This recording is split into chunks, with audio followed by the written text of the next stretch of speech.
బాబు ఈనరా అన్నదమ్ముల కథ ఒకటి, అయ్యా కొడుకుల కథ ఒకటి.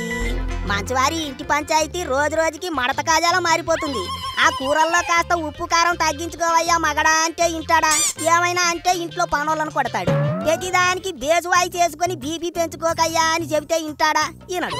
అందుకే నా రూటే వేరు, నా రూటే సెపరేట్ అనుకుంటూ వెళ్ళి మైక్ అందుకుని ఓ టీవీ రిపోర్టర్ గూబ గుయ్యమనిపించాడు. దెబ్బకి తాడి చెట్టు గాడి మీద కేసులు బుక్ చేశారు పోలీసు వాళ్ళు. రారా బొక్కలోకి రారా అని పిలుస్తున్నారు. అందుకే నిన్నటిదాకా పెద్ద మొనగాడిలో మాట్లాడినోడు చివరికి కాలబేరానికి వచ్చేశాడు. పిలక జుట్టు కొడుకుని ఎంట పెట్టుకుని ఎవరికి తెలియకుండా ఆసుపత్రికి వెళ్ళి అయ్యా తప్పైపోయింది నన్ను క్షమించండి అని చేతులు గడ్డాలు అట్టుకున్నాడు. ఇదంతా కన్నింగు కన్నప్ప ప్లానింగ్. ఇప్పటికి కూడా బలుపు తగ్గించుకోకుండా క్షమాపణలు చెప్పకపోతే రేపు రేపు కేసు ఇంకాస్త పెద్దగైపోయి పెదరాయుడికి చిప్పకూడే గతైపోతుంది. అందుకే ముందుగానే ఆసుపత్రికి వెళ్ళి ఆ రిపోర్టర్ని కాకాపడదామని చూచాడు. కానీ అందరి చరిత్రలు రాసేవాళ్ళు ఎవడెట్టంటాడో వాళ్ళకి తెలియదా. నాకు కాదు క్షమాపణలు చెప్పాల్సింది, మొత్తం జర్నలిస్టులందరికీ క్షమాపణలు చెప్పు, అప్పుడు చూద్దాం నీ వ్యవహారం ఏంటో అన్నాడట. దెబ్బకి బీపీ బిల్లలు వేసుకోవాల్సి వచ్చిందట అయ్యగారికి. కంట్రోల్ చేసుకుని అన్ని మూసుకొని బండి ఎక్కి వెళ్ళిపోనాడు.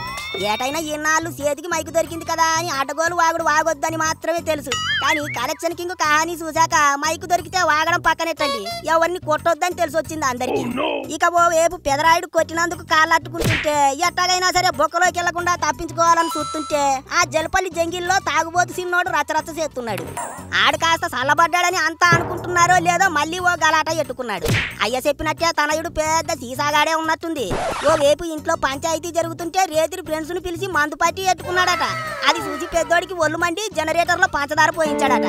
ఓలమ్మో జనరేటర్ లో పంచదార పోసి చంపాలని చూస్తున్నాడు అని సిన్నోడు మళ్ళీ పోలీస్ స్టేషన్ కి పరుగులెట్టాడు.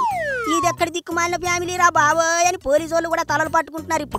ఇప్పటికే మళ్ళీ గొడవలెట్టుకోకండి, ఈసారి బొక్కలో ఎట్టి కుళ్ళబొడుతామని వార్నింగ్లు ఇచ్చిన కుక్కతోగ వంకర అన్నట్టు మంచు బెదర్స్ మళ్ళీ సోకాలు చింపుకుంటున్నారు.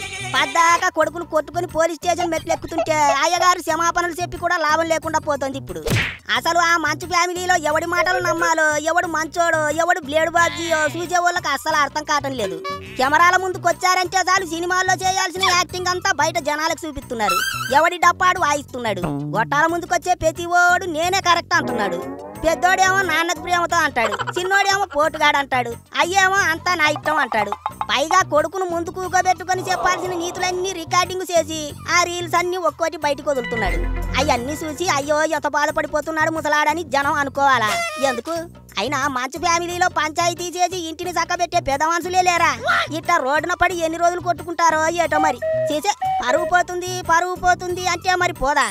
ఏటైనా చివరికి కలెక్షన్ కింగ్ అయితే కాళ్ళ బేరానికి వచ్చేశాడు.